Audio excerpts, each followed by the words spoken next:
Missiles hit a key Ukrainian port just one day after Kyiv and Russia sign a breakthrough deal to unblock shipments of grain.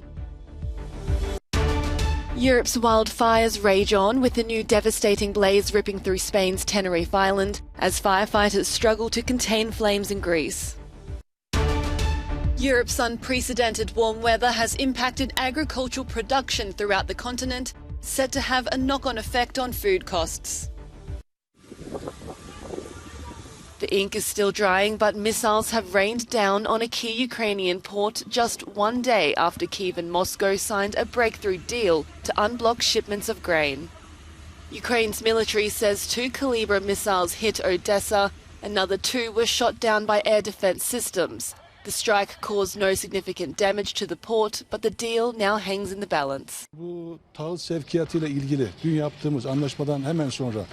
fact that such an incident occurred right after the agreement we made yesterday really worries us, Turkey's defense minister says. We were disturbed by it, but we continue to fulfill our responsibilities in the agreement we made.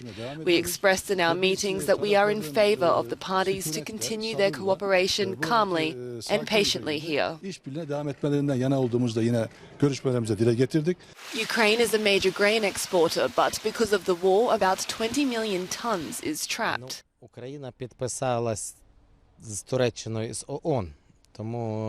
Ukraine's agricultural minister says the country has made an agreement with Turkey and the UN.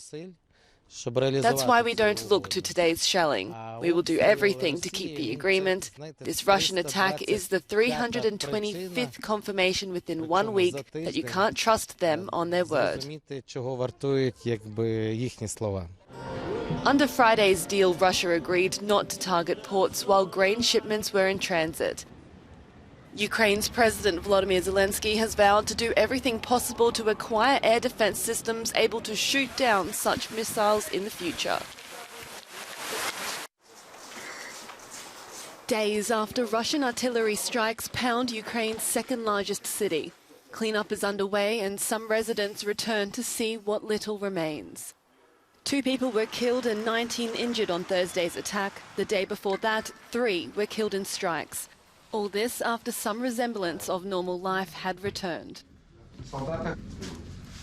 Despite the threat and likely reality of more missile strikes, Ukraine's defense minister visits soldiers wounded on the front line and hands out medals for their heroic efforts. In recent weeks, Russian forces have hit civilian targets in cities and towns far away from the front line, leaving scores of civilians dead. It comes as Moscow announced it was expanding its war aims, with intention to seize territory beyond eastern Ukraine, even as its gas flows to Europe resumed through the Nord Stream pipeline. British military intelligence says heavy fighting has been taking place in the past 48 hours, as Ukrainian forces continue their offensive against Russia in the Kherson province. After 11 days of fierce fighting and the help of more favourable weather, firefighters have managed to extinguish the blaze at La Teste de Bouc in southwest France. Captain Florent says they're travelling to the burnt area to secure the grounds so firefighters can access and monitor the area.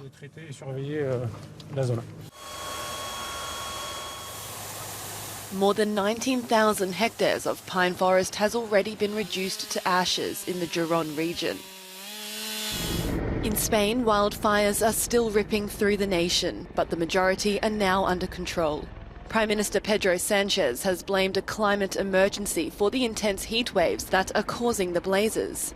In Tenerife, flames are devastating holiday hotspots as those in nearby towns anxiously watch on. As neighbours, we are very worried, this woman says. We have animals, horses, a small filly, dogs. We do not know what to do and we are very nervous. Many people have already evacuated as more than 200 firefighters tackle the blaze, which has already scorched 500 hectares of land.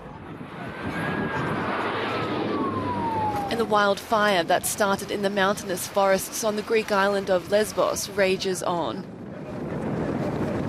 Houses have been gutted as those who stayed behind fight for theirs.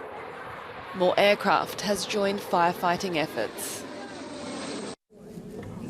The World Health Organization has declared the monkeypox outbreak a global health emergency. That's the health agency's highest level of alert. Despite a lack of consensus among officials on the WHO's Emergency Committee, Director General Tedros Adhanom Ghebreyesus made the decision without an expert recommendation. For all of these reasons, I have decided that the global monkeypox outbreak represents a public health emergency of international concern. According to the US Centre for Disease Control and Prevention, more than 16,000 cases of monkeypox have been reported in 74 countries since May. However, some experts have questioned if such a declaration will help. They say most people recover without needing medical attention. This comes as the European Medicines Agency recommended smallpox vaccine Imvanex to be used to treat the disease. The UK, Canada, Germany and the US have already ordered millions of vaccine doses, but none have gone to Africa. To date, monkeypox deaths have only been reported on the African continent, where a more dangerous version of the virus is spreading, mainly in Nigeria and Congo. But as cases rise across New York City, members of the LGBTQ+ community and their allies say the government hasn't done enough and are calling for an emergency fund to support more testing, access to vaccines and educational resources. À toutes les propositions constructives. France's Minister of Economy and Finance has announced he's in favour of increasing the discount per litre of fuel from 18 to 30 cents. This, as wallets of the nation and the rest of the continent feel the pinch of the rising cost of living. Many cities, particularly in Germany, have rolled out a raft of energy-saving measures since the start of Russia's war in Ukraine, which sent oil and gas prices soaring. But even before the war, inflation in the Eurozone had notched a new record high. Now unprecedented warm weather has impacted agricultural production, set to have a knock-on effect on food costs. In Portugal, prices are increasing every month, and profit margins are getting smaller. Onions have increased, but I keep the same price, vegetable seller Teresa Barbosa says. Green beans have increased a lot due to the drought that burnt all the beans. European governments are being urged to step in. Some residents have their own measures in place. I'll take less instead of more, this buyer says. Portuguese consumer prices have jumped 8.7% year-on-year in June, at their fastest pace since December 1992. Portugal has announced a reduction in water supplies to tourist resorts in the Algarve amid the worst drought to hit the country this century. The Minister for the Environment and Climate Action, Duarte Cordeiro, explained that the measure applies to things such as green spaces and golf courses, but that there are no plans to impose limits on human consumption. Smoke rises above the Matan Mountains in the Kurdish autonomous region of Iraq. An artillery bombardment killed 9 people here and wounded over 20, that both the regional government and the national Iraqi government have blamed on Turkey. Ankara, which regularly carries out attacks in the area against the rebel Kurdistan Workers' Party, has denied being responsible for the strikes. Not exactly the way you'd want to start your holidays, but queues like these are exactly what many holidaymakers trying to leave the UK and cross the Channel have faced in Dover. Although the backlog is now starting to clear, the kilometre-long wait has created a new spat between the UK and French governments, with both sides mutually blaming each other for the delays. And there were similar scenes in other European countries like France, where the traffic was particularly dense around Paris and between Lyon and Valence. Authorities even noted a peak of nearly 790 kilometres of traffic jams at midday on Saturday.